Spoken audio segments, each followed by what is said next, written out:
আরে দেখছিস ভাই রতন, আজকে কিন্তু বেশ ইলিশ মাছ উঠেছে। এত ইলিশ মাছ ধরেছি, এটা দেখলে মহাজন নিশ্চয়ই অনেক খুশি হবে। তুই কি বলিস? হ্যাঁ, তার বলিস না ভাই, আজকের মতো এত ইলিশ কখনোই ধরা পড়েনি। দেখিস, ভাগ্য ভালো থাকলে মহাজন আমাদেরকে ভালো দামও দিতে পারে। না রে ভাই, সে কপাল কি আর আমাদের আছে? আমাদের মহাজন যা কিপটে, তার হাতের ফুটো দিয়ে তো জলই বের হয় না। সে ভালো দাম দেবে না কখনোই। তাকে শুধু বেশি বেশি মাছ ধরে দিতে পারলে সে খুব খুশি হয়। আর কোনোদিন মাছ যদি কম ধরি, তাহলে সেদিন একেবারে 14 গোষ্ঠী উদ্ধার করে ছাড়ে। সে তুই ঠিক কথাই বলেছিস গোপাল, আমাদের মহাজনের কিপটেমি বুঝি গেল না।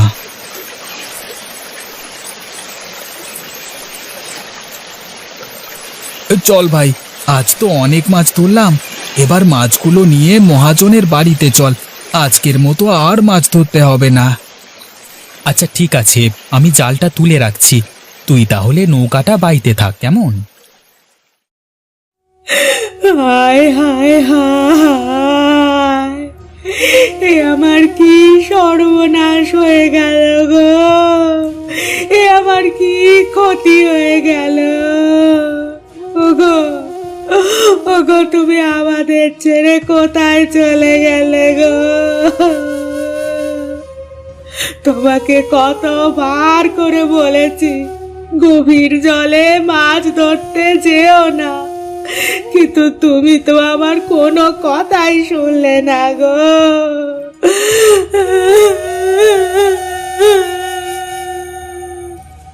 আরে কি হয়েছে কি? এটা কি কান্না করবার বাড়ি নাকি যে কেউ মরলে তাকে এখানে নিয়ে আসতে হবে? এই কে কোথায় আছিস? এই লাশটাকে এখান থেকে সরিয়ে ফেল। এভাবে এভাবে বলবেন না মহাজন, ও আপনার হয়ে নদীতে মাছ ধরতে গিয়েছে। আজ আমার স্বামী আপনার কারণে নদীতে পড়ে মারা গেছে। আপনি আমার স্বামীর মৃত্যুর জন্য দায়ী। আপনি একজন খুনি।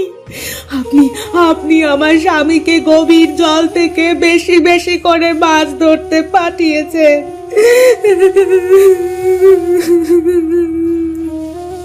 তা কি হয়েছে কি? আমি কি ওর মাছ ফিরিতে নিই নাকি টাকা দিয়ে কিনি? যত সব, মাছ ধরতে পারে না, এসেছে মাছ ধরতে। এই কে কোথায় আছিস? জলদি করে এই মহিলা আর এই লাশটাকে এখান থেকে সরা। দেখেছিস গোপাল, আজ মাছের ওজনে ঠিকমতো হাঁটতে পারছি না। আজ কিন্তু অনেক বেশি মাছ ধরেছি। তার বলিস না ভাই, মাছের ভারে তো আমি একেবারে চিড়েচাপটা হয়ে যাচ্ছি। এখন জলদি হাত পা লাগা, ওদিকে আবার বেশি বেলা হয়ে গেলে মহাজন আবার আমাদের মাছের দাম কমিয়ে দেবে। আরে হ্যাঁ হ্যাঁ, তাই তো, চল চল চল।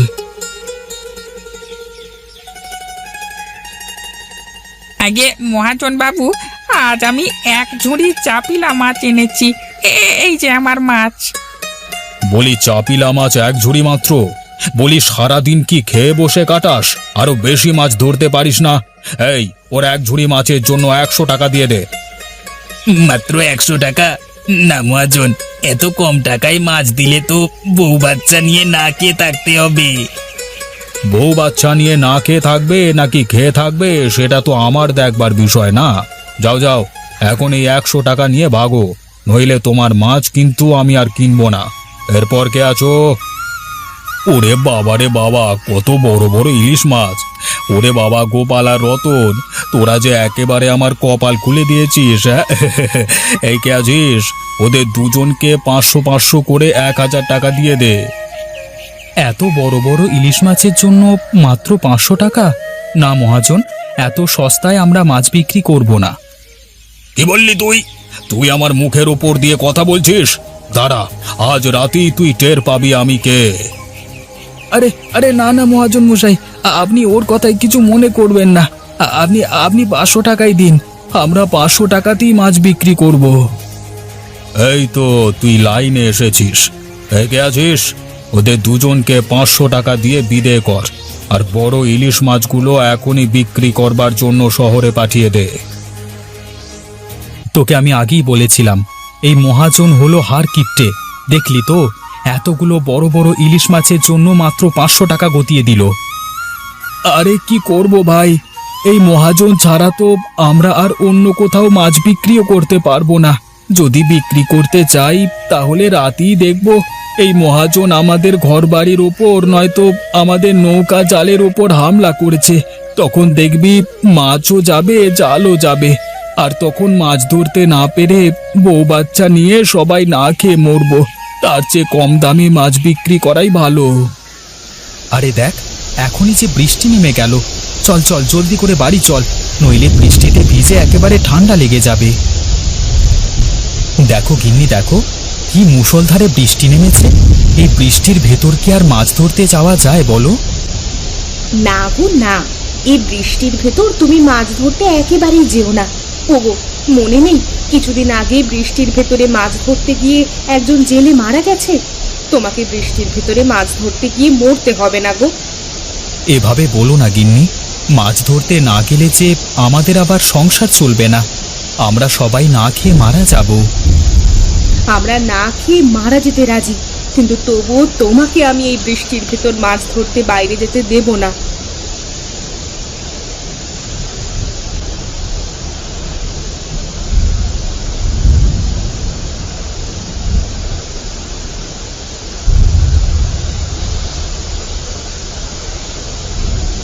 হিরে গোপাল, আজ কতদিন হলো তুই মাছ ধরতে যাস না?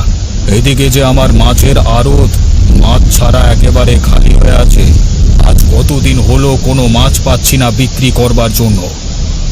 আগে মহাজন মশাই, আপনি তো জানেন আজকে কতদিন ধরে এক নাগাড়ে বৃষ্টি নেমে চলছে, থামবার কোনো নামগন্ধ নেই। এই বৃষ্টির ভেতর তো আর মাছ ধরতে যেতে পারি না। এই বৃষ্টির ভেতর মাছ ধরা মানে নিশ্চিত মৃত্যু মহাজন মশাই। কি, তোরা বৃষ্টিকে ভয় পাস আর আমাকে ভয় পাস না? দাঁড়া, আমি তোদের দেখাচ্ছি যে আমি আসলে কে। এভাবে বলবেন না মহাজন মশাই, আমরা আপনার জন্য কি না করেছি। এখন আমাদের বিপদের সময় আপনি আমাদেরকে এভাবে মৃত্যু মুখে ঠেলে দিতে পারেন না। আমি কি পারি কি না পারি সেটাই তো আজ তোদেরকে দেখাবো। ওরা শুধু দেখতে থাক। যদি তোদের আমি কালকে মাছ ধরতে যেতে না দেখি তাহলে তোরা সেটা হারে হারে টের পাবি। না না মহাজন মশাই, আপনি দয়া করে আমাদের কোনো ক্ষতি করবেন না। আমরা কাল থেকেই নদীতে মাছ ধরতে যাব। এই তো তোরা লাইনে এসেছিস। কাল কিন্তু ঠিকই তোরা মাছ ধরতে যাবি, বুঝলি? নইলে যে তোদের কি ক্ষতি করব সেটা তোরা কল্পনাও করতে পারছিস না।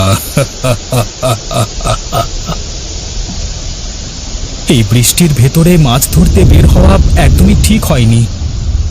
আরে চল ভাই, এত চিন্তা করিস না। বৃষ্টির ভেতরে মনে হয় বেশি বেশি ইলিশ মাছ ধরতে পারবো। মাছ তো ঠিকই ধরতে পারবো, কিন্তু বৃষ্টির ভেতরে যদি নৌকা ডুবে যায় তখন কি করব? আরে না না, আমরা কি আর অত গভীরে যাব? আমরা নদীর কিনারায় মাছ ধরবো, চল তুই। আরে গোপাল, ওই দেখ, ওই জায়গার জল কালো হয়ে আছে। আমার মনে হয় ওখানে অনেক ইলিশ পাবো। চল ওইখানেই জালটা ফেলি। আচ্ছা ঠিক আছে, তুই যা ভালো মনে করিস তাই কর।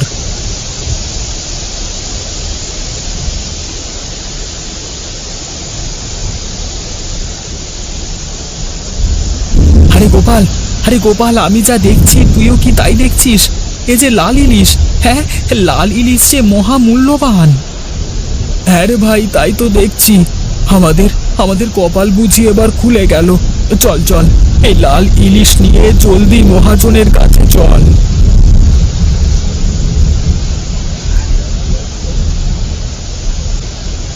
আরে কি, আমি কি দেখছি? এই যে টাটকা লাল ইলিশ। ওরে গোপাল, রতন, তোরা এই লাল ইলিশ কোথায় পেয়েছিস?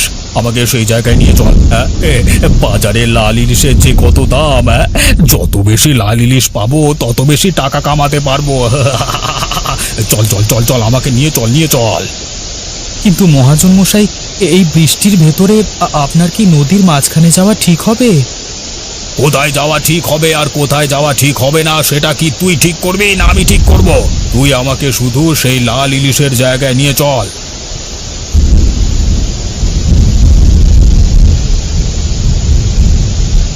মহাজন মশাই, ওই তো কালো জল দেখতে পাচ্ছেন, দূরে ওই কালো জলের মাঝখানে আমরা লাল ইলিশগুলো পেয়েছি। কি বলিস কি, ওই কালো জলের মাঝে? ঠিক আছে, এই তোরা আমাকে ওই কালো জলের কাছে নিয়ে চল।